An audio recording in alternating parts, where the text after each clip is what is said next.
দেখি বিএনপির মধ্যে কিছু ভূত চরে কান্দে। আপনারা ভালো হয়ে যান, এই সুযোগে ভালো হয়ে যান।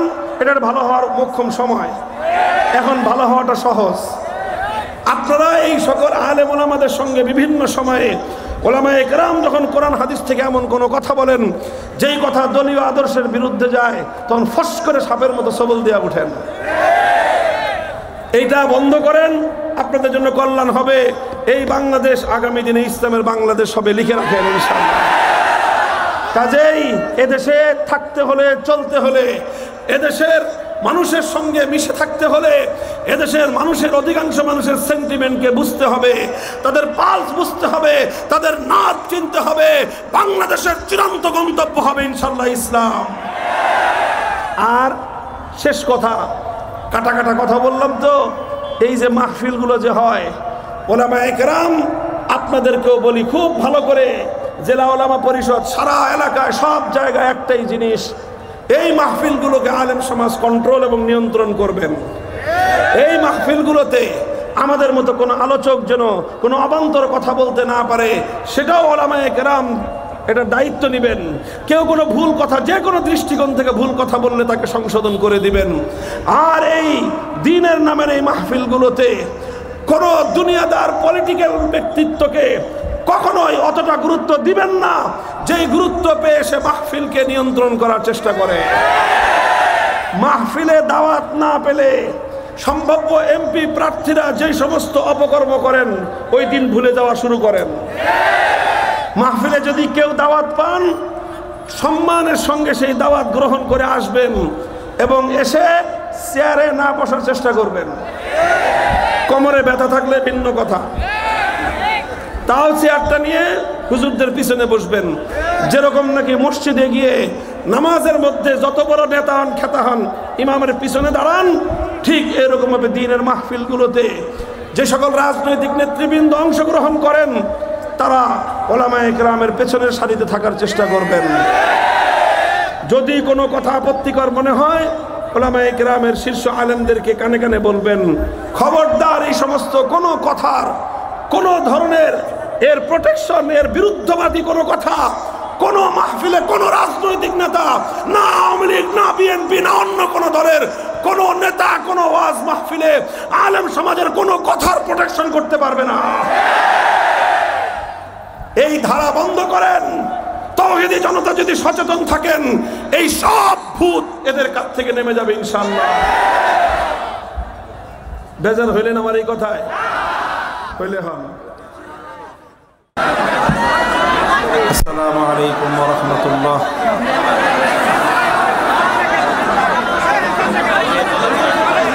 ইন্নাল হামদুলিল্লাহ نحمده ونستعينه ونستغفره ونؤمن به ونتوكل عليه ونشهد أن لا إله إلا الله وحده لا شريك له ونشهد أن سيدنا وسندنا وحبيبنا وطبيب قلوبنا ومولانا محمد صلى الله تعالى عليه وعلى آله وأصحابه وبارك وسلم تسليما كثيرا. أما بعد فأعوذ بالله من الشيطان الرجيم. بسم الله الرحمن الرحيم. إن الذين قالوا ربنا الله ثم استقاموا تتنزل عليهم الملائكة ألا تخافوا ولا تحزنوا وأبشروا بالجنة التي كنتم توعدون. نحن أولياؤكم في الحياة الدنيا وفي الآخرة ولكم فيها ما تشتهي أنفسكم ولكم فيها ما تدعون نزلا من غفور رحيم.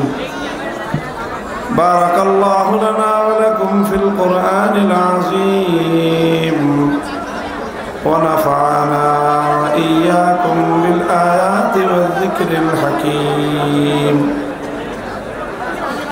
اللهم صل على محمد وعلى آل محمد كما صليت على إبراهيم وعلى آل إبراهيم إنك حميد مجيد.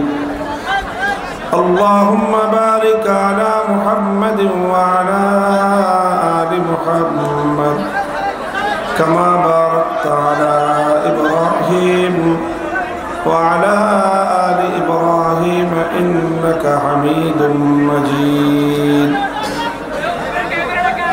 محترم حضرات উলামায়ে কেরাম, সম্মানিত শ্রদ্ধাভাজন মুরব্বী সাহেবান, বিভিন্ন দ্বীনী শিক্ষা প্রতিষ্ঠান থেকে সমবেত আমার প্রাণপ্রিয় ছাত্র বন্ধুগণ, সর্বস্তরের তৌহিদি ভাই ও বন্ধুগণ, পর্দার অন্তরালে অবস্থানরত আমার সম্মানিত মা ও বোনেরা, সর্বপ্রথম ওই মহান রব্বুল আলামিনের দরবারে শুকরিয়া আদায় করছি, যিনি আজকে আপনাদের এই কুষ্টিয়া জেলা শহরের প্রাণকেন্দ্রে জেলা উলামা পরিষদের এই ইসলামী মহাসম্মেলন বাস্তবায়ন করার তৌফিক দান করেছেন। দীর্ঘ এক অন্ধকার এবং জাহেলি যুগের অবসানের পর আমাদেরকে স্বাধীনভাবে সম্মিলিত হয়ে আল্লাহর দ্বীনের কথা বলবার, আলোচনা করবার একটা অনুকূল পরিবেশ সৃষ্টি করে দিয়েছেন সেই রব্বে করিম, যার ক্ষমতার কাছে, যার শক্তির সামনে দুনিয়ার সকল শক্তি অতি তুচ্ছ এবং নগণ্য। আল্লাহ পাক রব্বুল আলামিন কোরআন বিরোধী এই অপশক্তিকে, ইসলাম বিরোধী অপশক্তি, যাদের পেশি শক্তির কাছে, যাদের স্বৈরাচারী মনোভাবের কারণে দীর্ঘ বছরের পর বছর ধরে এখানে উলামায়ে কেরামের সম্মেলন হতে পারেনি, কোরআনের মাহফিল হতে পারেনি, আল্লাহ পাক রব্বুল আলামিন ওই অপশক্তিকে বাংলাদেশের মাটি থেকে শেকড় শুদ্ধ উপড়ে ফেলুন। আর যদি তাদের কপালে হেদায়েত থেকে থাকে, আল্লাহ পাক রব্বুল আলামিন তাদেরকে হেদায়েত দান করুক, তারা আবার শুদ্ধ মানুষ হয়ে ফিরে আসুক। ইসলাম বিদ্বেষের, ইসলামের যে বিদ্বেষ, সেই বিদ্বেষের যে বিষ তাদের অন্তরের মধ্যে গেড়ে বসেছে, আল্লাহ পাক সেটাকে সংশোধন হওয়ার তাদের সৌভাগ্য থাকলে আল্লাহ তাদেরকে সংশোধন করে দিন।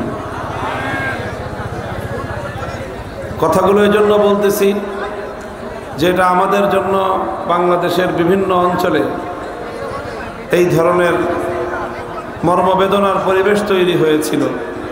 তার মধ্যে অন্যতম একটা হলো আপনাদের এই কুষ্টিয়ার প্রাণকেন্দ্র। কিছু কিছু মানুষ নিজেদেরকে ফেরাউনের অনুসারী হিসেবে প্রতিষ্ঠিত করেছিল, তার মধ্যে এক দুইটা ছিল আপনাদের কুষ্টিয়ায়। তারা সামান্য ক্ষমতা পেয়ে নিজেদের ধরাকে সরা জ্ঞান করেছিল এবং এইভাবেই রাষ্ট্রশক্তিকে অপব্যবহার করে ইসলামের বিরুদ্ধে, উলামায়ে কেরামের বিরুদ্ধে যথেচ্ছ ব্যবহার করেছে। বিগত শক্তির, বিগত যেই স্বৈরাচারী সরকার ছিল, হয়তো আবার কোনোদিন তারা যদি এদেশের মানুষ, জনগণ যদি ক্ষমা করে, আবারও হয়তো তারা বাংলাদেশের রাজনীতিতে ফিরবে। তো একটা কথা তাদেরকে মনে রাখতে হবে যে তাদের সমস্যাটা আসলে কোথায়। কিছু সমস্যার কথা এই জন্য বলি, যদি কেউ সংশোধন হওয়ার চেষ্টা করে তাহলে যেন তারা সংশোধন হতে পারে। এই জন্য কল্যাণকামিতার জায়গা থেকে আমরা এখনো সরে দাঁড়াতে পারি না। ওলামায়ে কেরাম বিশেষ করে আমরা কারো কল্যাণকামিতার জায়গা থেকে সরে যেতে পারি না। আমরা প্রত্যেকেরই কল্যাণকামিতা করতে আমরা বাধ্য। আল্লাহ রাসূল সাল্লাল্লাহু আলাইহি ওয়াসাল্লাম বলেছেন, আদ-দীনু আন-নাসীহা, দ্বীন এবং ইসলাম পুরোটাই হলো কল্যাণকামিতার নাম। অন্যের কল্যাণ চাইতে হবে। সাহাবায়ে কেরাম প্রশ্ন করেছিলেন, কিলা লিমান ইয়া রাসূলুল্লাহ, কার জন্য কল্যাণকামিতা করব, নসিহা কার জন্য? আল্লাহ বলেছেন, লিল্লাহি ওয়া লিরাসূলিহি ওয়া লিআইম্মাতিল মুসলিমিনা ওয়া আম্মাতিহিম। আল্লাহর জন্য নসিহা, আল্লাহর রাসূলের জন্য নসিহা। আল্লাহ এবং তার রাসূলের জন্য নসিহার অর্থ হলো আল্লাহর প্রতি সর্বোচ্চ আন্তরিকতা রাখা, আল্লাহর আনুগত্যের প্রতি, একত্ববাদের প্রতি সর্বোচ্চ আন্তরিকতা রাখা, যাতে আমার আল্লাহর একত্ববাদের মধ্যে কোনো খুঁত না থাকে, কোনো ভেজাল না থাকে। আমি যেখানে আল্লাহকে এক বিশ্বাস করতে হয়, আমার সেই তাওহীদটা খালেস হতে হবে। তাওহীদ কি হইতে হবে? নির্ভেজাল, পিওর হতে হবে। তাওহীদের মধ্যে কোনো ভেজাল আল্লাহ পাক রব্বুল আলামিন সামান্য পরিমাণ হলেও বরদাস্ত করেন না। হাদিসে কুদসির মধ্যে আল্লাহ পাক রব্বুল আলামিন নিজে ইরশাদ করেছেন, আনা আগনা শুরাকা ইয়ানিশ শিরক, আনা আগনা শুরাকা ইয়ানিশ শিরক। আল্লাহ বলেন যে দুনিয়ার কেউই ভেজাল পছন্দ করে না, তবে এই ভেজালের অপছন্দকারীদের মধ্যে আল্লাহ বলেন যে সর্বোচ্চ স্থান হলো আমার। দুনিয়ার কোনো বাবা এটা বরদাস্ত করে না, পছন্দ করে না যে সন্তান তার পিতার জায়গায় তার প্রকৃত পিতাকে ছাড়া আরেকজনকে স্থান দান করুক। এটা দুনিয়ার কোনো পিতার চোখে ভালো লাগে না, দুনিয়ার কোনো মায়ের চোখে এটা তার সন্তানের কাছে মা প্রত্যাশা করেন না।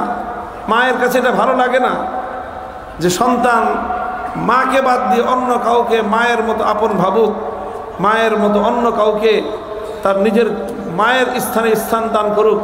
এটা দুনিয়ার কোনো মায়ের কাছে ভালো লাগে না। দুনিয়ার কোনো স্বামীর কাছে এটা ভালো লাগে না যে তার স্ত্রী অন্য কোনো পুরুষের সাথে তার মতো করে ভালোবাসুক, আচরণ করুক, অন্য কোনো পুরুষের সাথে সম্পর্ক রাখুক। এটা দুনিয়ার কোনো স্বামীর কাছে ভালো লাগে না। তো এরকম দুনিয়াতে যতগুলো সম্পর্ক আছে, কেউ নিজের সম্পর্কের জায়গায় ভেজালকে পছন্দ করে না, কেউ ভেজালটাকে পছন্দ করে না। আপনি দুধ কিনতে যাবেন, দুধের সাথে যদি সামান্য একটু পানি মিশ্রণ করে দেয়, এটা আপনার কাছে ভালো লাগবে না? লাগবে? আমার আব্বাজান শাইখুল হাদিস রহমতুল্লাহ রসিকতা করে বলতেন, আপনি বাজারে দুধ কিনতে গিয়েছেন, এখন আপনি দোকানদারকে যদি জিজ্ঞাসা করেন দুধ বিক্রেতাকে যে আপনার দুধ খাঁটি না পানি মিশাইছেন, যদি সেই বেটা সরলতার কারণে বলে যে না পানি মিশাইছি, অল্প পানি মিশাইছি, আপনি দুধ কিনবেন? এখন যদি দোকানদার বলে ভাই কি সমস্যা কি, তো পানি তো মিশাইছি, খারাপ কিছু তো মিশাই নাই, পানির অপর নাম জীবন, আপনি একই টাকা দিয়ে দুধও পাচ্ছেন পানিও পাচ্ছেন, তা আপনি দুধ না কিনে চলে যান কেন? মানবেন? আচ্ছা যদি বলে যে না ভাই আমি চাপকলের পানি না বাজার থেকে কিনে মিনারেল ওয়াটার মিশাইছি, তো সেই দুধ পছন্দ করে কে কে কিনবেন বলেন? কেউ পছন্দ করবে? আরে ভাই আমি তো দুধ কিনতে আসছি, আমি যদি পানি কিনতে আসতাম তা আমি তো দুধওয়ালার কাছে আসতাম না, আমি তো পানির দোকানে যেতাম। আমি তো মিনারেল ওয়াটার কিনতে আসি না, আমি আসছি দুধ কিনতে। আমি যখন দুধের ক্রেতা তখন এই দুধের সাথে এক ফোঁটা পানিও আমি পছন্দ করি না, কারণ তখন এই দুধের সাথে এক ফোঁটা পানি এটাই ভেজাল। আপনি তেল কিনতে গেছেন কোনো পেট্রোল পাম্পে, ওখানে খবর নেন যে পেট্রোলের অকটেনের সাথে পেট্রোল মিশায় কিনা, পেট্রোলের সাথে ডিজেল মিশায় কিনা। কেবল সমস্যা কি ভাই? অক্টেনের সাথে পেট্রোল মিশাইলে সমস্যা কি? আপনি তো পেট্রোলও টাকা দিয়েই কিনেন, অক্টেনও টাকা দিয়েই কিনেন। না, অক্টেনের দাম 10 টাকা বেশি, সেই 10 টাকা বেশি অক্টেনের মধ্যে তুমি পেট্রোল মিশাবা কেন? এটাই ভেজাল। কাজেই ভেজাল কেউ পছন্দ করেন। ঠিক আল্লাহ বলেন, আনা আগনা শুরাকা ইয়ানি শিরক। দুনিয়াতে কেউ যেরকম নিজস্ব একান্ত বিষয়ে ভিন্ন কারো অংশীদারিত্বকে পছন্দ করে না। দুনিয়ার কোন দোকানের মালিক নিজের দোকানের মধ্যে আরেকজন, একান্ত নিজস্ব ব্যবসার মধ্যে অন্য আরেকজন ব্যক্তির অংশীদারিত্বকে পছন্দ করে না। দুনিয়ার একজন বাড়ির মালিক নিজের বাড়ির মধ্যে আরেকজনকে মালিকানা হিসেবে অংশীদারিত্বকে পছন্দ করে না। দুনিয়ার কোনো বাবা মা নিজের সন্তানের অধিকারের ক্ষেত্রে আরেকজনের অংশীদারিত্ব পছন্দ করে না। দুনিয়ার কোনো তার স্বামী তার স্ত্রীর ভালোবাসার ক্ষেত্রে অন্য কোনো পুরুষের অংশীদারিত্বকে পছন্দ করে না। ঠিক তদ্রূপ আল্লাহ পাক রব্বুল আলামিন তার একচ্ছত্র ক্ষমতার ক্ষেত্রে দুনিয়ার কোনো মাখলুকের অংশীদারিত্বকে এক চুল পরিমাণ পছন্দ করবেন তো দূরের কথা, আল্লাহ সেটাকে বরদাস্ত করেন না। আনা আগনা শুরাকা ইয়ানি শিরক প্রসঙ্গ যেহেতু আসলো, এই প্রসঙ্গের কথা শেষ করে দিই। তাওহীদ সংক্রান্ত যেই কথা আমি বলা শুরু করেছি, তাওহীদের বিষয় আমরা ওলামা পরিষদ, কওমি ওলামায়ে কেরাম, দারুল উলুম দেওবন্দ প্রতিষ্ঠার যে মাকাসিদে আরবা, মৌলিক 4 উদ্দেশ্য বর্ণনা করেন আমাদের পূর্বপুরুষগণ। যে দারুল উলুম দেওবন্দ প্রতিষ্ঠিত হয়েছিল মৌলিকভাবে 4টা উদ্দেশ্য বাস্তবায়নের জন্য। তার মধ্যে 1 নম্বর হলো তাওহীদে খালেস। 1 নম্বর কি? তাওহীদে খালেস, পিওর আর নির্ভেজাল তাওহীদ। 2 নম্বর হলো ইত্তেবা' সুন্নতি রাসূলিল্লাহ সাল্লাল্লাহু আলাইহি ওয়াসাল্লাম, ইত্তেবা' সুন্নাত। 3 নম্বর হলো জিহাদ ফি সাবিলিল্লাহ। 4 নম্বর হলো তাআল্লুক মা আল্লাহ। তাআল্লুক মা আল্লাহ, প্রত্যেকটা দেওবন্দি সন্তানের হৃদয়ের সম্পর্ক থাকবে কার সাথে? আল্লাহর সঙ্গে গভীর সম্পর্ক কায়েম করতে হবে। আল্লাহর সঙ্গে সম্পর্ক করার জন্য আত্মার পরিশুদ্ধির মাধ্যমে তাআল্লুক মা আল্লাহর সর্বোচ্চ শিখরে নিজেকে উন্নীত করার চেষ্টা করতে হবে। আল্লাহর সঙ্গে হৃদয়ের গভীর বন্ধন তৈরি করে আল্লাহর প্রেমে নিজেকে উজাড় করে দেওয়ার মতো পরিস্থিতিতে উপনীত হতে হবে। আবার আল্লাহর প্রেমে উজাড় হয়ে শুধু একদিকে কাত হয়ে একদিকে ঝুঁকে পড়লে চলবে না। সাথে সাথে জিহাদ ফি সাবিলিল্লাহ, আল্লাহর জমিনে আল্লাহর দ্বীনকে জিন্দা করার জন্য, আল্লাহর দ্বীন বিরোধী যে কোনো ষড়যন্ত্রের দাঁত ভাঙ্গা জবাব দেওয়ার জন্য, ইসলাম বিরোধী সকল ষড়যন্ত্রের শেকড় শুদ্ধ উপড়ে ফেলবার জন্য যা করতে হয় তোমাকে তাই করতে হবে। পরিস্থিতি যত ভয়াবহ হোক না কেন, পরিস্থিতি যত প্রতিকূলই হোক না কেন, কোনো অবস্থাতেই কশ্চিনকালেও নিজের মূল নীতি থেকে হটে যাওয়া যাবে না, মূল নীতি থেকে দূরে সরা যাবে না। তাওহীদে খালেস, ইত্তেবায়ে সুন্নাত, তাআল্লুক মা আল্লাহ, জিহাদ ফি সাবিলিল্লাহ, নির্ভেজাল তাওহীদ, সকল কাজে কর্মে আল্লাহর পয়গম্বরের আদর্শের অনুসরণ, সুন্নতের ইত্তেবা, আল্লাহ পাক রব্বুল আলামিনের সঙ্গে আত্মার গভীর বন্ধন, হৃদয়ের প্রেমের সম্পর্ক, আল্লাহর দ্বীনকে রক্ষা করার জন্য সর্বোচ্চ ত্যাগ আর কোরবানির নজরানা পেশ করার মানসিকতা পোষণ। এই 4টা হলো দারুল উলুম দেওবন্দ প্রতিষ্ঠার মূল উদ্দেশ্য, যে এই 4 বৈশিষ্ট্য উম্মতের মধ্যে, মুসলমানদের মধ্যে ব্যাপকভাবে ছড়িয়ে দেওয়া। তো সেই তাওহীদে খালেস থেকেই বলতেছি যে আল্লাহ পাক রব্বুল আলামিন তাওহীদের ক্ষেত্রে সামান্য ভেজালও পছন্দ করেন না। তাওহীদ বলতে আমরা কি বুঝি? তাওহীদ বলতে কি বুঝি? দেখেন, তাওহীদের আলোচনা কোরআনে পাকের মধ্যে যত জায়গায় আছে, এর অধিকাংশ জায়গাগুলোতে তাওহীদের বিপরীতে আরেকটা শব্দ আল্লাহ পাক রব্বুল আলামিন প্রয়োগ করেছেন। আল্লাহর একত্ববাদের আলোচনায় তাওহীদের বিপরীত যে মেরুটা, সেটাকেও আল্লাহ উল্লেখ করেছেন। কারণ এটা একটা আরবি প্রবাদ আছে, মাদ্রাসার ছাত্ররা তোমরা জানো, ওয়া বিজিদ্দিহা তাতাবায়্যানুল আশিয়াউ, ওয়া বিজিদ্দিহা তাতাবায়ানুল আশিয়া। যে কোনো জিনিসের পূর্ণাঙ্গ পরিচয় পেতে হলে তার বিপরীত দিকটা জানলে খুব ভালো করে বুঝে আসে। রাত কাকে বলে? দিনকে যদি তুমি বুঝে থাকো যে দিবস কি জিনিস, তাহলে তুমি রজনীটাকে ভালো করে বুঝতে পারবা। আলো কি জিনিস? অন্ধকারকে দিয়ে আলোকে ভালো করে বোঝা যায়।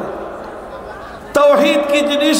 শিরককে দিয়ে তাওহীদকে ভালো করে বোঝা যায় যে এটা হলো শিরক, এর বিপরীতটা হলো তাওহীদ। এটা হলো তাওহীদ, এর বিপরীতটা হলো শিরক। এই জন্য কোরআনে পাকের অধিকাংশ আলোচনার মধ্যে তাওহীদ সংক্রান্ত, যে তাওহীদের বিপরীত দিকটা শিরকের আলোচনা আল্লাহ পাক রব্বুল আলামিন করেছেন। এবং শিরকের আলোচনা করতে গিয়ে আল্লাহ পাক রব্বুল আলামিন একটা শব্দ বারংবার কোরআনে পাকের মধ্যে প্রয়োগ করেছেন, সেটা হলো তাগুত। আলাম তারা ইলাল্লাযীনা ইয়াজউমুনা আন্নাহুম আমানু বিমা উনজিলা ইলাইকা ওয়া মা উনজিলা মিন ক্বাবলিকা ইউরিদুনা আন ইয়াতাহাকামু ইলাত তাগুত يريدون أن يتحاكموا إلى الطاغوت وقد أمروا أن يكفروا به ويريد الشيطان أن يضلهم ضلالا بعيدا।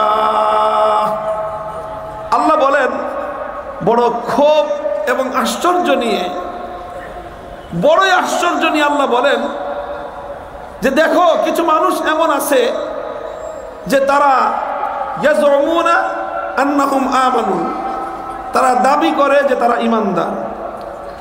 এটা কোরআনের শব্দ, আমি কোনো ব্যাখ্যা করলাম না। উলামায়ে কেরাম আছেন শব্দের অর্থ বলতেছে ইয়াজউমুন আন্নাহুম আমানু, তারা দাবি করে যে তারা কি বললাম, তারা ঈমানদার। কিছু মানুষ আছে তারা দাবি করে যে তারা, অথচ ইউরিদুনা ইয়াতাহাকামু ইলাত তাগুত, তারা চায় যে তারা তাগুতের ফয়সালা মানবে। তারা চায় যে তাদেরকে তাগুত সিদ্ধান্ত দিবে। তারা চায় যে তারা তাগুতের বিচার চাইবে। তারা তাগুতের বিচার চাইতে চায়, তারা তাগুতের বিচার চায়। কোরআন বলছে, আল্লাহ বলছেন যে তুমি নিজেকে ঈমানদার বলেও পরিচয় দিবা, আবার তাগুতের বিচারও চাইবা। রাত এবং দিন যেমন একত্রিত হতে পারে না, আলো এবং অন্ধকার যেমন একসঙ্গে জমা হতে পারে না, আসমান আর জমিন যেরকম একত্রিত হতে পারে না, আল্লাহর উপর ঈমান এবং তাগুতের উপর বিশ্বাস একত্রে হতে পারে না। এটা আল্লাহর কথা। আল্লাহ বলছেন পৃথিবীতে এটা একটা আশ্চর্যজনক জিনিস যে সে দাবিও করবে ঈমানদার, আবার তাগুতের বিচার চাইবে। এটা কশ্চিনকালেও হতে পারে না। তুমি ঈমানদার হলে তাগুতের কাছে বিচার চাইতে পারো না, আর তাগুতের ফয়সালা চাইলে ঈমানদার হতে পারো না। কথা পরিষ্কার, কোরআন পরিষ্কার পরিষ্কার বলে দিয়েছে, ক্বাদ তাবায়্যানার রুশদু মিনাল গাই ফামান ইয়াকফুর বিত-তাগুতি ওয়া ইউমিন বিল্লাহি ফাকাদ ইসতামসাকা বিল উরওয়াতিল ওয়াসকা। আল্লাহ বলছেন ক্বাদ তাবায়্যানার রুশদু মিনাল গাই, কোনটা সঠিক পথ আর কোনটা ভুল পথ স্পষ্ট হয়ে গিয়েছে দিবালোকের মতো। ফামান ইয়াকফুর বিত-তাগুত ওয়া ইউমিন বিল্লাহ, যে তুমি যদি আল্লাহর উপর ঈমান আনো, সঙ্গে সঙ্গে তাগুতকে যদি অস্বীকার করো, ফাকাদ ইসতামসাকা বিল উরওয়াতিল ওয়াসকা, তাহলেই কেবলমাত্র তুমি নিশ্চিতভাবে তুমি মুক্তির পথ ধারণ করলা, মুক্তির পথে পরিচালিত হলা। একসঙ্গে দুটো করতে হবে, আল্লাহকে মানতে হবে, আল্লাহকে বিশ্বাস করতে হবে, তাগুতকে অস্বীকার করতে হবে। দুটো একসাথে হলে তাহলেই কেবলমাত্র ফাকাদ ইসতামসাকা, ওই অবস্থাতেই কেবলমাত্র তুমি সঠিক পথে থাকবা। আর তুমি আল্লাহকেও মানবা, তাগুতকেও মানবা, আল্লাহকেও রাজি করবা, শয়তানকেও বেজার করবা না। এই ধরনের ভণ্ডামি আর মুনাফিকের জায়গা অন্য কোথাও থাকতে পারে, ইসলামের মধ্যে নাই। কোরআন পরিষ্কার, ঈমান বিল্লাহ কুফর বিত-তাগুত একসঙ্গে হবে। যেখানে ঈমান বিল্লাহ সেখানে কুফর বিত-তাগুত হবে, যেখানে ঈমান বিত-তাগুত সেখানে ঈমান বিল্লাহ জমা হতে পারে না। কোরআন আয়াত একটার পর একটা বলে গিয়েছে। আল্লাহ বলেছেন আল্লাযীনা আমানু ইউকাতিলুনা ফী সাবিলিল্লাহ ওয়াল্লাযীনা কাফারু ইউকাতিলুনা ফী সাবিলিত তাগুত। আল্লাহ বলেন যারা ঈমানদার তারা লড়াই করে কার পথে? জোরে বলেন, লড়াই কার পথে? আল্লাহর পথে। আল্লাহর নামে লড়াই হবে, সংগ্রাম হবে, যুদ্ধ হবে। প্রয়োজনে আল্লাহর দ্বীনকে জিন্দা করার জন্য যা করতে হয় আল্লাহর উপর ঈমানদাররা তাই করতে হবে।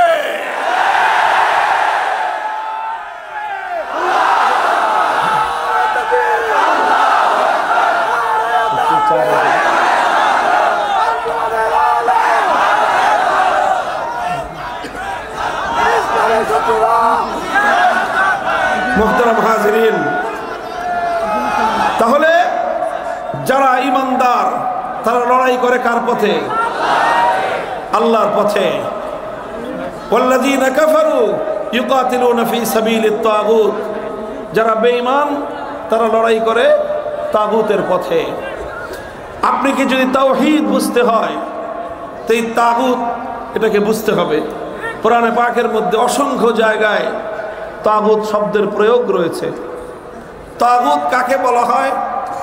কাদিমান ওয়া হাদিসান, ইসলামের প্রথম যুগ থেকে নিয়ে আজ পর্যন্ত যারাই কোরআন নিয়ে আলোচনা করেছেন, কোরআনের তাফসীর করেছেন, তাগুত শব্দের সংজ্ঞা এবং ডেফিনিশন তারা দিয়েছেন, এর পরিচয় তারা তুলে ধরেছেন। সকল বক্তব্যগুলো একত্রিত করলে তার সারাংশ যা দাঁড়ায় তাগুত সম্পর্কে। মাহিয়াত তাগুত। তাগুত কাকে বলা হয়? তাগুত বলা হয়, প্রথমে গায়রুল্লাহ। বুঝেন তো গায়রুল্লাহ? গায়রুল্লাহ মানে কি বলেন তো? সবাই বলেন। গায়রুল্লাহ মানে আল্লাহ ছাড়া। এই পৃথিবীতে আল্লাহ ছাড়া যা আছে সবই কি গায়রুল্লাহ। তো কোনো গায়রুল্লাহকে যদি আল্লাহর আসনে বসানো হয় সেই গায়রুল্লাহকে বলা হয় তাগুত। খুব সহজ কথা, সিম্পল। তাগুত কাকে বলা হয়? গায়রুল্লাহ হয়ে আল্লাহর আসনে বসলে তাকে বলা হয় কি? গায়রুল্লাহকে আল্লাহর আসনে বসানো হলে তাকে বলা হয় তাগুত। যেমন ইবাদতের মালিক কে? ইবাদতের একমাত্র মালিক লা ইলাহা ইল্লাল্লাহ, নেই কোনো মাবুদ। তাহলে ইবাদতের একমাত্র মালিক হলো আল্লাহ। এই ইবাদত যদি আল্লাহ ছাড়া কোনো গায়রুল্লাহর জন্য করা হয় তো যেই গায়রুল্লাহকে ইবাদত করা হবে সেই গায়রুল্লাহকেই বলা হবে তাগুত। সে যুগে লাত, মানাত, উজ্জা, হুবাল যাদেরকে মুশরিকরা পূজা করত সেই সকল মূর্তি ছিল তাগুত। বর্তমান যুগে দুর্গা, সরস্বতী, কালী, মালি যা আছে, যেগুলোর পূজা বিভিন্ন মাখলুক মানুষ করে থাকে, যে ইবাদত একমাত্র আল্লাহর জন্য হওয়ার কথা, সেই ইবাদত যদি কোনো গায়রুল্লাহর জন্য করা হয় সেই গায়রুল্লাহকে বলা হয় তাগুত। কালী একটা তাগুত, দুর্গা একটা তাগুত, সরস্বতী একটা তাগুত, এরকম যত মূর্তির পূজা করা হয় এগুলোকে বলা হয় তাগুত। যে আগুনকে পূজা করা হয় সেই আগুনকে বলা হবে তাগুত। পূজনীয় আগুন যেটা, এটা হলো তাগুত ইবাদতের ক্ষেত্রে। আর এই তাগুতকে অস্বীকার করে একমাত্র আল্লাহর জন্য ইবাদত করা, এটা হলো তাওহীদ। এটা কি? এটা হলো তাওহীদ ফিল ইবাদাহ। এটা হলো তাওহীদ ফিল ইবাদাহ। ইবাদতের ক্ষেত্রে যেরকম আল্লাহর একত্ববাদকে মানতে হয়, বিশ্বাস করতে হয়, অন্যথায় একজন মানুষ ঈমানদার হতে পারে না। ঠিক ওইরকম ইবাদতের মতোই আল্লাহ পাক রব্বুল আলামিনের আরেকটা তাওহীদের আরেকটা অংশ আছে, আরেকটা অধ্যায় আছে, এটাকে বলা হয় তাওহীদ ফিল হাকিমিয়াহ। তাওহীদ ফিল হাকিমিয়াহ এর অর্থ হলো এই মহা সৃষ্টি জগতের মধ্যে আইন তৈরি করার, বিধান দেওয়ার চূড়ান্ত এবং প্রশ্নহীন ক্ষমতা একমাত্র কার? এটা বুঝবেন, ভালো করে বুঝবেন। ঝামেলা সব এই জায়গায়। নামাজির অভাব নাই কিন্তু একজনেরও ঈমান নাই। হাজি দিয়ে গিজ গিজ করে সব বেঈমান। কি হবে এই হজ দিয়ে?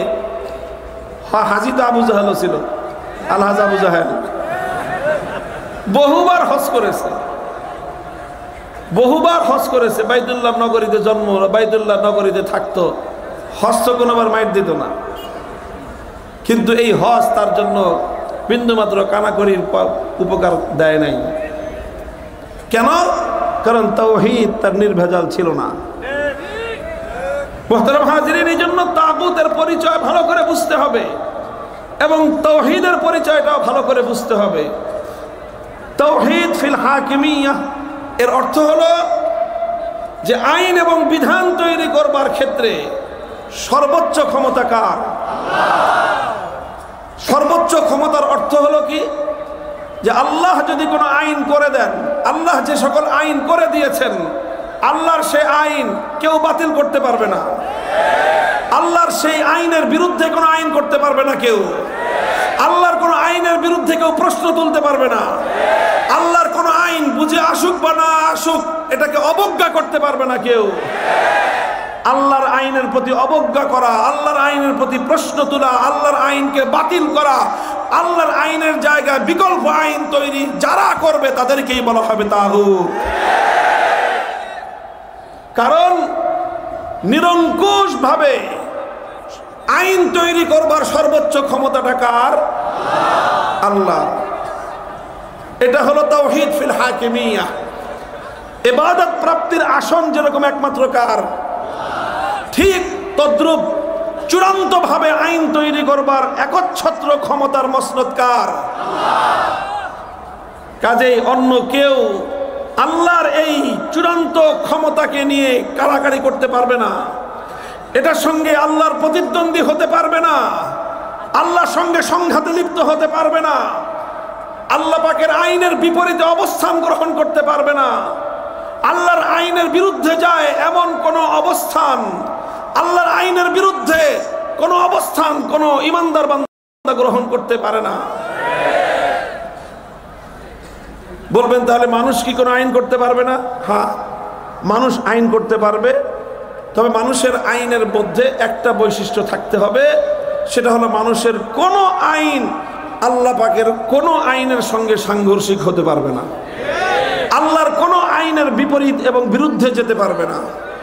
যখনই মানুষের বানানো কোন আইন আল্লাহ পাকের কোন আইনের সামান্য পরিমাণ বিপরীতে যাবে, সঙ্গে সঙ্গে মানুষের সেই আইন অকার্যকর হয়ে যাবে, বাতিল বলে গণ্য হবে।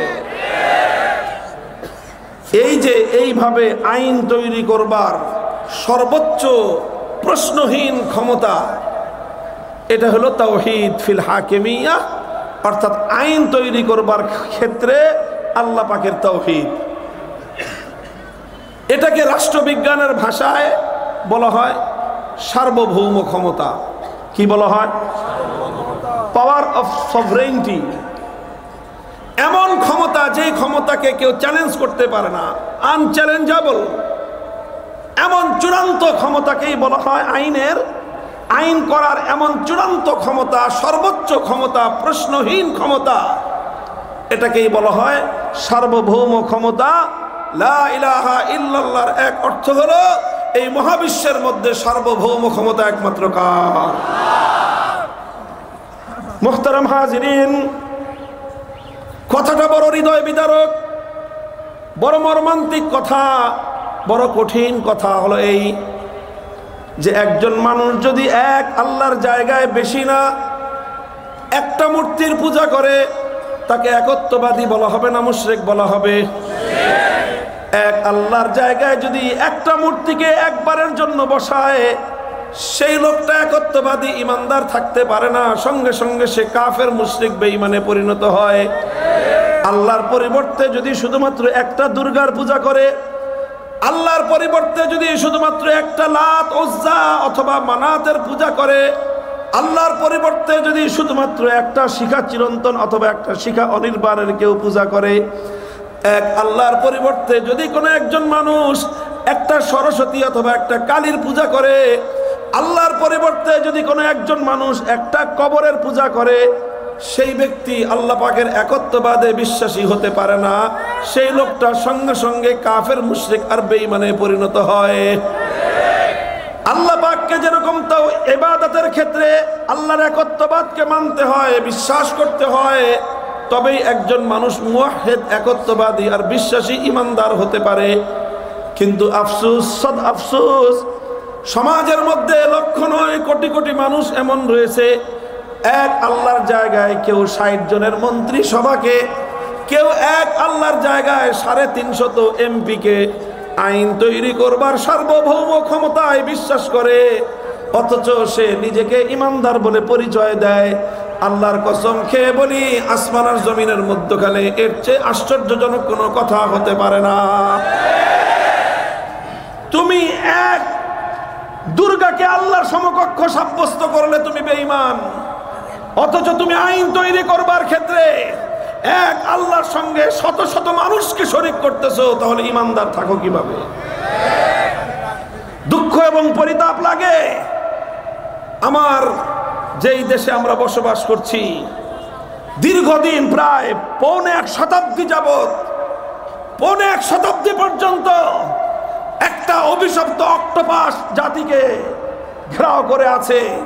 আমাদের এই জাতিকে অভিশাপের একটা অক্টোপাস বন্দী করে রেখেছে। আমরা ইচ্ছা এবং অনিচ্ছায় শিরকের এই অক্টোপাস থেকে মুক্ত হতে পারছি না। বাংলার তরুণ জনতা, তাওহীদি জনতা, ওঠো, জাগো, হিম্মত করো, সাহস সঞ্চার করো। এই শিরকের সকল অক্তিম অক্টোপাসের সকল বন্দিশালা ভেঙে গুড়িয়ে দিতে হবে।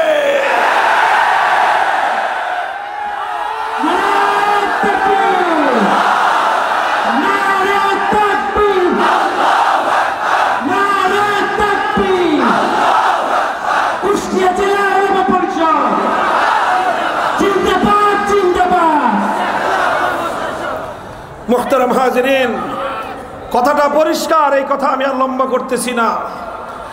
আল্লাহর পরিবর্তে আল্লাহর আইনের বিরুদ্ধে কোনো বাদশা যদি আইন করে, সেই বাদশাকে বলা হবে তাগুত। আল্লাহর আইনের বিরুদ্ধে কোনো রাষ্ট্রপতি যদি আইন করে, সেই রাষ্ট্রপতি হবে তাগুত। আল্লাহর আইনের বিরুদ্ধে কোনো প্রধানমন্ত্রী যদি আইন জারি করে, সেই প্রধানমন্ত্রীকে বলা হবে তাগুত। আল্লাহর আইনের বিরুদ্ধে কোনো মন্ত্রী পরিষদ যদি কোনো আইনকে বৈধতা দান করে, সেই মন্ত্রী পরিষদ হবে তাগুত। আল্লাহর আইনের বিরুদ্ধে কোনো আইন পরিষদ, কোনো সংসদ যদি কোনো আইন পাশ করে, গোটা সংসদ হবে তাগুত।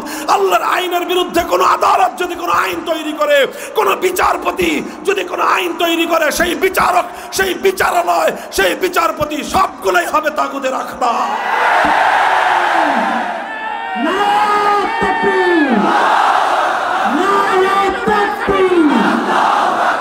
ইসলামের শত্রুরা হুঁশিয়ার সাবধান, তাগুতের আস্তানা, ইসকন ইসকন, সন্ত্রাস সন্ত্রাস, ইসকনের আস্তানা, শাহজালালের এই বাংলায় ইসকনের ঠাই নাই। মুহতারাম হাজিরিন, তাগুতের পরিচয়টাকে বুঝবার পর এই প্রসঙ্গে আমি আমার সর্বশেষ বক্তব্য যেটা বলতে চাই, দীর্ঘ আলোচনায় যাব না, এটা আজকে আমি আমার আলোচ্য বিষয় হিসেবে সিলেক্ট করেছিলাম না, কিন্তু প্রসঙ্গ এবং সময়ের দাবি আমাকে এদিকে নিয়ে আসলো। আমরা 1947 সালে আমার এই সম্প্রদায়ে, আমার এ জাতির সোনার সন্তানেরা, আমার পূর্বপুরুষ, আপনার পূর্বপুরুষরা, আমাদের বাবারা, দাদারা আল্লাহর এই জমিনে আল্লাহর সার্বভৌমত্ব কায়েম করবার জন্য, আল্লাহর এই জমিনকে একমাত্র আল্লাহর আইনের শাসনের আওতায় আনবার জন্য, একমাত্র আল্লাহর আইন দ্বারা যেন আমার দেশটা, এই জাতি, এই জনপদ যেন পরিচালিত হয়, তারা অনেক সংগ্রাম করেছিল, অনেক ত্যাগ আর কোরবানি স্বীকার করেছিল, অনেক স্যাক্রিফাইস তারা করেছিল, ত্যাগের নজরানা পেশ করেছিল। দুর্ভাগ্যজনকভাবে আমাদের পূর্বপুরুষরা অনেক ত্যাগ স্বীকার করার পরেও আমাদের পরবর্তী প্রজন্মের দুর্বলতার কারণে তাদের সেই দীর্ঘদিনের সংগ্রামের সুফসল এখন আমরা ঘরে তুলতে পারি নাই। দেখেন 1947 সালে যখন ব্রিটিশরা এই দেশ থেকে চলে যায়, দেশটা যখন বিভক্ত হয়, ভারতবর্ষ 2 ভাগে ভাগ হলো। একটা ভাগ ভারত, আর একটা ভাগ হলো পাকিস্তান। কেন 2 ভাগে ভাগ হয়েছিল? মুসলমানরা একটা দাবি তুলেছিল, গোটা ভারতবর্ষের মুসলমানরা সেই দাবিটা হলো এই যে যদি আমরা এইভাবে হিন্দু মুসলিম একসঙ্গে দেশ বানাই, তাহলে যেটা হবে সেটা হলো হিন্দুরা যেহেতু সংখ্যাগরিষ্ঠ, কাজেই মুসলমানরা তাদের প্রাণের দাবি, প্রাণের চাহিদা, যে তাদের ভূমি, তাদের ভূখণ্ড আল্লাহর আইনের দ্বারা শাসিত হওয়া, এই চাহিদা তাদের পূরণ হবে না। এই জন্য মুসলমানরা চাইল আমরা আমাদের এই প্রাণের চাহিদা পূরণ করে আমরা আল্লাহর আইনের অধীনে শাসিত হব, কোনো মানবরচিত তন্ত্রমন্ত্রের দ্বারা আমরা পরিচালিত হব না। এই ছিল আমার আপনার এই বিশাল বঙ্গ জনপদের মুসলমানদের বর্তমান প্রজন্মের পূর্বপুরুষদের একান্ত চাহিদা। এই চাহিদার কারণে তাদেরকে অনেক ত্যাগ স্বীকার করতে হয়েছে। গোটা ভারত, এই উপমহাদেশে, ভারতবর্ষে অন্য কোনো সম্প্রদায়, অন্য কোনো এলাকার, অন্য কোনো দেশের, অন্য কোনো অঞ্চলের মুসলমানদেরকে এতটা ত্যাগের স্বীকার করতে হয় নাই যেটা এই বঙ্গ অঞ্চলের, তৎকালীন পূর্ববঙ্গ, পরবর্তী পূর্ব পাকিস্তান, বর্তমান বাংলাদেশ, এই অঞ্চলের মুসলমানদেরকে যতটা ত্যাগ আর কোরবানি স্বীকার করতে হয়েছে। কলকাতা ছিল আমাদের বাড়ির কাছে, ভারত ছিল আমাদের চারিপাশে ঘিরে, দিল্লি ছিল আমাদের কাছে, কিন্তু বাড়ির কাছের কলকাতাকে লাথি মারলাম, দিল্লিকে তালাক দিলাম, চতুর্পাশের ভারতকে আমরা ত্যাগ করলাম, 2000 কিলোমিটার দূরত্বের পশ্চিম পাকিস্তানিদের সঙ্গে আমরা গাঁটছড়া বাঁধলাম। কিসের জন্য? পশ্চিম পাকিস্তানিদের সাথে আমাদের এই দেশের পূর্বপুরুষদের আলাদা কোনো প্রীত ছিল না, আলাদা কোনো ভালোবাসার প্রেম ছিল না। শুধু একটা জিনিস ছিল, ওরাও মুসলমান, আমরাও মুসলমান, সংখ্যাগরিষ্ঠ মুসলিম অধ্যুষিত এলাকায় আল্লাহর কোরআন হবে সংবিধান, ইসলাম হবে শাসন ব্যবস্থা। শুধু এই জন্য বাড়ির কাছের ভারতকে ছেড়ে 2000 কিলোমিটার দূরের পশ্চিম পাকিস্তানিদের সঙ্গে আমরা এক রাষ্ট্র গঠন করেছিলাম। এই রাষ্ট্র গঠনে অনেক মানুষ ছিলেন একসঙ্গে। রাষ্ট্র গঠনের এই প্রাথমিক পর্যায়ে শেখ মুজিবুর রহমান সাহেবও এই দাবির পক্ষেই ছিলেন। পরবর্তীতে তিনি আদর্শচ্যুত হয়েছেন, পরবর্তীতে তিনি তার আদর্শ থেকে বিচ্যুত হয়েছেন। সাফ কথায় বললে তিনি হেদায়েতের পথ থেকে গোমরাহ হয়েছেন। আরো অনেকেই গোমরাহ হয়েছেন, ওনার নামটা বললাম কারণ পরবর্তীতে ওনার আলোচনা এবং ওনার ভূমিকা অনেক অনেক আলোচিত ছিল, এই জন্য বললাম। হয় ওনার পূর্বের ভূমিকা যদি সঠিক হয়ে থাকে, পরবর্তী ভূমিকা ছিল ভুল, আর পূর্বের ভূমিকা যদি, পরের ভূমিকা যদি সঠিক হয়ে থাকে, পূর্বের ভূমিকা ছিল ভুল। আমরা মনে করি তার পূর্বের ভূমিকাটাই সঠিক ছিল, পরবর্তী ভূমিকাটা ভুল ছিল, পথচ্যুতি ছিল, বিভ্রান্তি ছিল, গুমরাহি ছিল তার। 1947 সালে এই অঞ্চলের জনপদের মুসলমানরা বাড়ির কাছের ভারত, দিল্লি আর কলকাতাকে ছেড়ে পশ্চিম পাকিস্তানিদের সঙ্গে গাঁটছড়া বেঁধেছিল একটা কথার উপরেই। পশ্চিম পাকিস্তানিরা এবং তাদের লিডার মোহাম্মদ আলী খান জিন্নাহ জাতির সঙ্গে অঙ্গীকার করেছিলেন, ওয়াদা করেছিলেন যে আমরা আমাদের এই দেশে, মুসলিম দেশে কোরআন হবে সংবিধান, শাসনতন্ত্র হবে ইসলামী, ইসলামী শাসন ব্যবস্থার দ্বারাই দেশ পরিচালিত হবে। আমাদের দেশের, আমাদের পূর্বপুরুষরা বললেন, ঠিক আছে, আমরা ভারতের মধ্যে এত বিশাল রাষ্ট্রের প্রয়োজন আমাদের নাই, অর্থনৈতিক এত উন্নতির প্রয়োজন আমাদের নাই, সারা পৃথিবীতে এত সুনাম সুখ্যাতির প্রয়োজন আমাদের নাই। সব কিছুকে দুপায়ে দোলে শুধুমাত্র ইসলামী শাসন ব্যবস্থার আকাঙ্ক্ষা নিয়ে পশ্চিম পাকিস্তানিদের সঙ্গে আমরা গাঁটছড়া বেঁধেছিলাম। দুর্ভাগ্য, সেই পশ্চিম পাকিস্তানি খান পাঠানরা 24টা বছর আমাদের সঙ্গে বিশ্বাসঘাতকতার বেইমানি করেছে। যখন 47 সালে দেশ বিভক্ত হলো, আমাদের ওলামায়ে কেরাম বারবার তাদেরকে বললেন, অঙ্গীকার পুরা করেন, আল কোরআনের শাসন কায়েম করবেন বলেছিলেন, কই কোরআনী শাসন কোথায়? শাসকরা বলতো যে দেশটা এখনো শিশু রাষ্ট্র, তো হুজুর এই শিশুটা এখনই যদি এদেরকে কোরআনী শাসন দিতে যাই তাহলে এই শিশু হজম করতে পারবে না, এখন একে লিকুইড খাওয়াইতে হবে, শক্ত খাবার খাইতে পারবে না। এই জন্য কিছুদিন তাকে পশ্চিমা শাসন ব্যবস্থার লিকুইড খাবার ফিডারে করে খাওয়ায়ে শিশুটা যখন একটু বড় হবে, কোরআনী শাসনের শক্ত খাবার যখন খাইতে পারবে, তখনই আমরা এই শিশুকে কোরআনী শাসন দিব। ভালো কথা। 5 বছর পরে আবার হুজুরা জিজ্ঞাসা করলে, আপনার শিশু কি বড় হয়েছে? কয় না, এখনো বড় হয়ে সারে নাই। 10 বছর পরে আপনার শিশু বড় হয়েছে? কয় না, এখনো বড় হয়ে সারে নাই। 20 বছর পরে হুজুর আবার জিজ্ঞাসা করলেন, আপনার এই শিশু বড় হয় নাই? কয় না হুজুর, এখনো বড় হয় নাই। আমার আব্বাজান শাইখুল হাদিস রহমতুল্লাহ আলাইহি বলতেন, 24 বছর যখন হয়ে গেল তখন দেশের মানুষ সিদ্ধান্ত নিল, যেই পোলা 24 বছরেও সাবালক হয় না, যেই পোলা 24 বছরেও প্রাপ্তবয়স্ক হয় না, এটা 90 বছরেও হবে না, এই পোলার দরকার নেই। পাকিস্তান ভেঙে দাও, আল কোরআনের শাসনই যদি না হবে, পশ্চিম পাকিস্তানিদের সঙ্গে আমাদের কিসের সম্পর্ক? আমরা শুধু কোরআনী শাসনের জন্য তোমাদের সঙ্গে ঐক্যবদ্ধ হয়েছিলাম। কোরআনী শাসন যদি না পাই, রাষ্ট্রের প্রয়োজন আমাদের নাই, মানচিত্রের প্রয়োজন আমাদের নাই, পতাকার প্রয়োজন আমাদের নাই। মানচিত্রের চেয়ে, পতাকার চেয়ে, ভূগোলের চেয়ে আল্লাহর কোরআনী শাসনকে আমরা বেশি ভালোবাসি।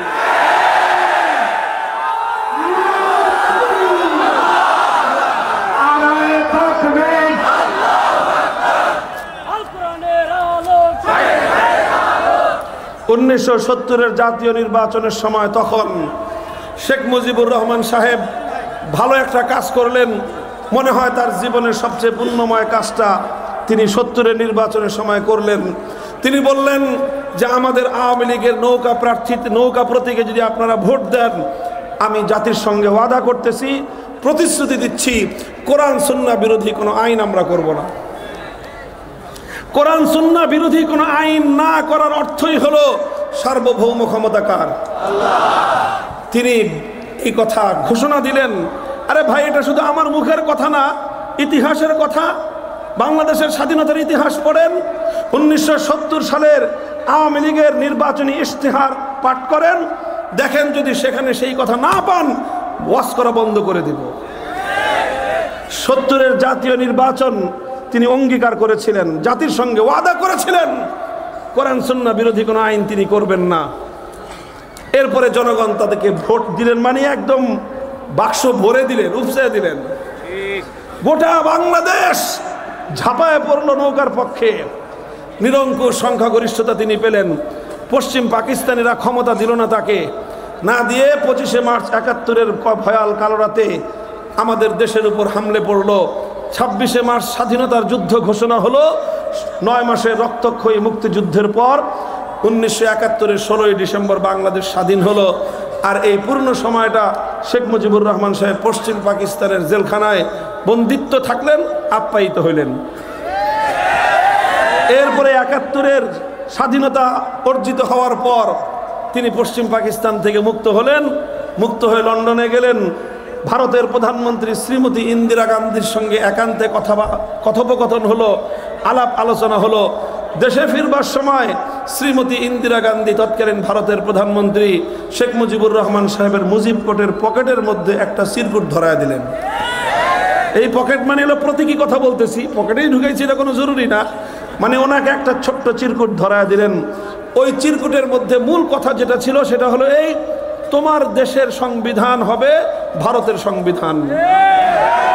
অর্থাৎ ভারতের সংবিধানের যে মূলনীতিগুলো, যাদেরকে আমরা 1947 সালে ত্যাগ করেছিলাম, তালাক দিয়েছিলাম, সেই ভারত 1947 সালে আমাদের কাছে পরাস্ত হওয়ার পর 71 সালের যুদ্ধের পর তারা আবার সেই কালনাগিনীর মতো আমাদেরকে ছোবল মারার জন্য তারা তাদের রাষ্ট্রের সংবিধানের মূল 4 নীতি, জাতীয়তাবাদ, ধর্মনিরপেক্ষতাবাদ, গণতন্ত্র, সমাজতন্ত্রের মূলনীতিগুলোকে বাংলাদেশের রাষ্ট্রের সংবিধানের মূলনীতি বানানোর জন্য শেখ মুজিবকে কানে কানে ফুসলিয়ে দিলেন।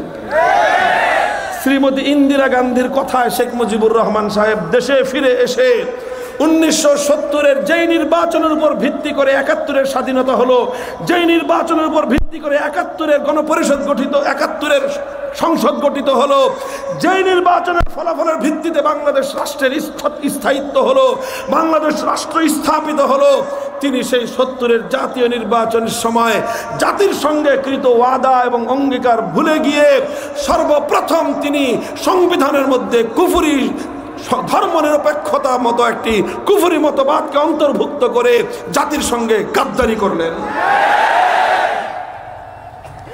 এটাকে গাদ্দারি বলা ছাড়া কোনো উপায় নাই। যদি আপনি কোরআনের সংবিধান না দিবেন, যদি আপনি ইসলামকে মাইনাস না করবেন, তাহলে কেন 70 সালে জাতির সঙ্গে ওয়াদা করেছিলেন কোরআন সুন্নাহ বিরোধী আইন করবেন না? 72-এ সংবিধান তৈরি করে বাংলাদেশে ইসলামী রাজনীতি নিষিদ্ধ করে দিলেন। তিনি তো ইসলাম কায়েম করবেনই না। কেউ যেন ইসলামী আন্দোলন করতে না পারে, ইসলামকে রাষ্ট্রীয় পর্যায়ে কায়েম করার রাজনৈতিক দল না করতে পারে, সেজন্য আইন করে দেশের সমস্ত ইসলামিক রাজনৈতিক দলগুলোকে নিষিদ্ধ করে দিলেন। এবং এর প্রায়শ্চিত্ত তিনি করলেন 75 সালের 15ই আগস্ট। এরপরে 75-এর 15ই আগস্টের পরে অনেক কাহিনী ঘটলো। যারা আসলেন তারা প্রথম দিকে মুসলমানদের ম্যান্ডেটকে একটু শ্রদ্ধা জানানোর চেষ্টা করলেন। সংবিধানের শুরুতে বিসমিল্লাহির রহমানির রহিম সংযুক্ত করলেন। মহান আল্লাহর উপর অবিচল আস্থা এবং বিশ্বাসকে অন্তর্ভুক্ত করে ধর্মনিরপেক্ষতাবাদকে মাইনাস করে দিয়ে বাংলাদেশে ইসলামী রাষ্ট্র প্রতিষ্ঠার জন্য রাজনীতি করবার অধিকারকে ফিরিয়ে দিলেন। একটা গোজামিল করলেন, অর্থাৎ আল্লাহর উপর অবিচল আস্থা এবং বিশ্বাস যেই সংবিধানে থাকে, সেই সংবিধান অনুযায়ী দেশে ইসলাম বিরোধী কোনো আইন রচনা হতে পারে না। কিন্তু তারা অনেক আইন, অনেক নীতিমালা কোরআন সুন্নাহ বিরোধী তারা করে গেলেন। যেতে যেতে একসময় আরেকজনে এসে রাষ্ট্রধর্ম ইসলাম করলেন, অনেক কিছুই করলেন, কিন্তু প্রকৃত অর্থে তাওহীদ ফিল হাকিমিয়াহ, হাকিমিয়ত আইন তৈরি করবার ক্ষেত্রে আল্লাহ পাকের একত্ববাদকে রাষ্ট্রীয়ভাবে আর প্রতিষ্ঠা করলেন না। এই চলতে চলতে আবার আসলো 2008 সাল, 2009 সাল, আবার সেই ফ্যাসিবাদ বাংলাদেশের কাদের উপর চেপে বসলো। 72 থেকে 75-এ সেই কালো শাসন আবার এদেশের মানুষের উপর আসলো। এবার আর 3 বছর নয়, এবার থাকলো 15 বছর। এই 15 বছরে আল্লাহর উপর অবিচল আস্থা এবং বিশ্বাসকে সংবিধান থেকে উৎখাত করে দিয়ে আবার সেই কুফরি ধর্মনিরপেক্ষতাকে সংবিধানে ফিরিয়ে আনলেন। আর আল্লাহর জমিনে ধীরে ধীরে ধীরে ধীরে ইসলাম প্রতিষ্ঠার, ইসলামী শাসন প্রতিষ্ঠার যতগুলো চেষ্টা ছিল, সমস্ত চেষ্টাকে গলা টিপে হত্যা করবার পায় তারা চালালেন। ইসলামী শাসনতন্ত্র নাম নিয়ে বাংলাদেশে রাজনীতি করবার দুয়ার বন্ধ হয়ে গেল। আল্লাহর সার্বভৌমত্বের কথা সংবিধানে থাকায় ইসলামী রাজনৈতিক দলকে হাইকোর্ট থেকে নিষিদ্ধ ঘোষণা করা হলো। করে করে গোটা বাংলাদেশটাকে শিরকের একটা অভয়ারণ্যে পরিণত করা হলো। গোটা বাংলাদেশকে শিরকের সংস্কৃতি তথা মূর্তি দিয়ে গোটা বাংলাদেশকে ভরে ফেলবার পায় তারা চালল। বাংলাদেশ যেটা, যার রাজধানী, পৃথিবীতে একমাত্র শহর, ঢাকার শহরকে বলা হয় মসজিদের শহর, সেই মসজিদের নগরের কপালে কপালে, মসজিদের নগরের মোড়ে মোড়ে মূর্তি বসিয়ে এটাকে মূর্তির শহরে পরিণত করবার চেষ্টা করলেন। আর ঢাকার প্রান্তে ধোলাইখালে, সেখান থেকে যেখান থেকে বাংলাদেশের সর্ববৃহৎ মেগা দুর্নীতির মেগা প্রজেক্ট পদ্মা সেতুর প্রজেক্ট শুরু হয়, ওর মাথার উপর বিশাল এক দেবতার মূর্তি বসানোর আয়োজন করলেন। বিশাল এক দেবতার মূর্তি, আকাশ ছোঁয়া দেবতার মূর্তি বসানোর জন্য বেদি তৈরি করলেন। সেই বেদি তৈরির ভাবসাব দেখে ঢাকার তৌহিদি জনতা প্রতিবাদ করলো। স্থানীয় জনতাকে যে কোনোভাবে ভয় ভীতি দেখিয়ে এলাকা থেকে বিতাড়িত করলো। আমরা জাতীয় পর্যায়ে কথা বললাম। আমরা যখনই এই মূর্তির বিরুদ্ধে কথা বলা শুরু করলাম, ক্ষিপ্ত হলেন মূর্তি পূজারীরা, ক্ষিপ্ত হলেন মূর্তির ধ্বজাধারীরা। তারা আমাদের বিরুদ্ধে নানাভাবে ষড়যন্ত্র জাল বুনতে আরম্ভ করলেন। আমরা তখনও বলেছিলাম, আমরা কল্যাণকামী, আপনাদের শত্রু নই। আমরা চাই না একজন মরহুম মৃত মানুষের মূর্তি বানায় যে নিজেকে মুসলিম বলে পরিচয় দিত, আপনি তার সন্তান হয়ে তার মূর্তি বানায় কবরে তাকে আযাব এবং লাঞ্ছনার সম্মুখীন করতে পারেন না, মানুষের সামনে তাকে অপমান করতে পারেন না। এটা সন্তান হিসেবে পিতার প্রতি আপনার অন্যায়, আপনার কুসন্তানের পরিচয়। এই কথা কেন বললাম? আমার বিরুদ্ধে সবচেয়ে বেশি ক্ষিপ্ত হলেন যেখানে যেখানে মূর্তি ভাঙে, সব মূর্তি ভাঙার জন্য আমার উপরে দায় চাপানোর চেষ্টা করলেন। আমি বললাম যে পরিষ্কার কথা, আমরা মূর্তি ভাঙা আমাদের কাজ না, কিন্তু মূর্তির বিরুদ্ধে কথা বলা আমাদের দায়িত্ব। আমাদের হাতে যদি ক্ষমতা আসে, আল্লাহ পাক যদি আমাদেরকে রাষ্ট্র ক্ষমতা প্রদান করেন, রাষ্ট্র ক্ষমতা প্রদান করার প্রথম মুহূর্তে জাতীয় স্থাপনায় যত মূর্তি থাকবে, চাই সেটা শেখ মুজিবুর রহমান সাহেবের মূর্তি হোক, জিয়াউর রহমান সাহেবের মূর্তি হোক, আমার বাবারও যদি মূর্তি থাকে, সে মূর্তি আমরা প্রথম মুহূর্তেই ভেঙে গুড়িয়ে দেব। পরিষ্কার কথা। পরিষ্কার কথা আমরা জানিয়ে দিয়েছিলাম। কিন্তু এই কথা কেন বললাম? ক্ষিপ্ত হলেন, অনেক কিছু করলেন, গোটা রাষ্ট্রযন্ত্রকে ব্যবহার করে আলেম ওলামাকে অপদস্থ করবার, লাঞ্ছিত করবার অপতৎপরতা চালালেন। সর্বযুগে ফেরাউনরা যা করে, নমরুদ যা করে, কারুনরা যা করে, যুগে যুগে ওলামায়ে কেরাম হক কথা বলবার কারণে তাদের সঙ্গে যেই সকল বর্বর আচরণগুলো করা হয়, সমস্ত বর্বরতার সীমা লঙ্ঘন করে বাংলাদেশের স্বৈরাচারী নব্য লেডি ফেরাউন আলেমদের সঙ্গে তাই করেছিলেন।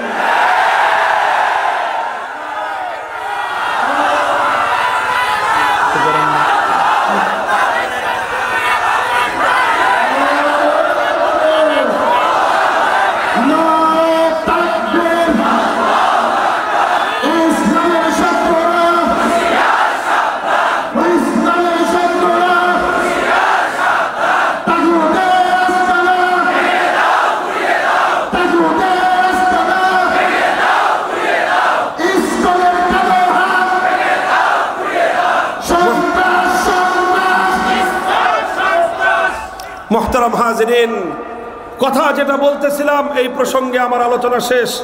বলতে চাই এখন আবার এই ফ্যাসিবাদ বিরোধী 5ই আগস্টের মহান বিপ্লবের পর, যেই বিপ্লবের 1 ঘন্টার ব্যবধানে গোটা বাংলাদেশের স্বতঃস্ফূর্ত তাওহীদি জনতা, কোনো নেতার নেতৃত্বের প্রয়োজন হয় নাই, কোনো আলেমেরও বক্তব্যের প্রয়োজন হয় নাই, কারো কমান্ডার অপেক্ষা না করে 1 ঘন্টার মধ্যে শাহজালালের পবিত্র বাংলাকে মূর্তির অপবিত্রতা থেকে মুক্ত করে দিয়েছে।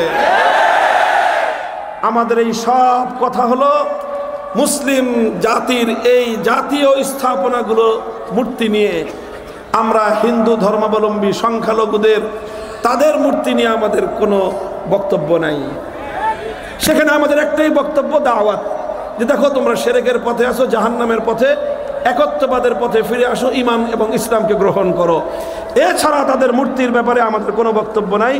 তোমরা তোমাদের মন্দিরে মূর্তি বানাও, সেই মূর্তি ভাঙার কথা আমরা কোনোদিনও বলি নাই, বলবো না। মোহতারাম বসেন। এখন আমাদের পরিষ্কার একটা কথা হলো এই, আজ এখন বাংলাদেশে একটা সংস্কারের আওয়াজ উঠেছে, একটা সংস্কারের বাতাস চলছে। এই সংস্কারের সময়ে আমরা আমাদের বক্তব্য জাতীয়ভাবে স্পষ্ট ভাষায় তুলে ধরতে চাই। সেটা হলো এই যে সাংবিধানিকভাবে বাংলাদেশকে আল্লাহর সার্বভৌমত্বকে উপেক্ষা করে যে এই যে শিরকি আইন তৈরি করবার যে অভিশপ্ত ধারায় বাংলাদেশের 18 কোটি মুসলমানদেরকে যে বন্দী করে রাখা হয়েছে, আমরা এখন এই বন্দিত্ব থেকে স্বাধীনতা চাই, আমরা মুক্তি চাই। আমরা চাই সংবিধান সংস্কার যখন হবে সেখানে একটা ধারা সংযুক্ত থাকতে হবে, যেই ধারাটা যে কোনো ভাষায় হোক তার সারমর্ম এটা থাকবে যে মুসলমানদের এই বাংলাদেশে আল্লাহর আইনের বিরুদ্ধে কোনো আইন চলবে না, কোনো নীতিমালা চলবে না, কোনো বিধান চলবে না। কোনো বিধান থাকলে সেটা বাতিল গণ্য হবে, কোনো নীতিমালা থাকলে সেটা অকার্যকর বলে গণ্য হবে। চাই সেই নীতিমালা জাতিসংঘের হোক, চাই সেই নীতিমালা সার্কের হোক, চাই সেই নীতিমালা দেশের ভিতরের অথবা বাইরে হোক, আল্লাহর কোরআন এবং নবীর সুন্নাহ বিরোধী কোনো আইন, কোনো নীতি বাংলার মাটিতে চলবে না।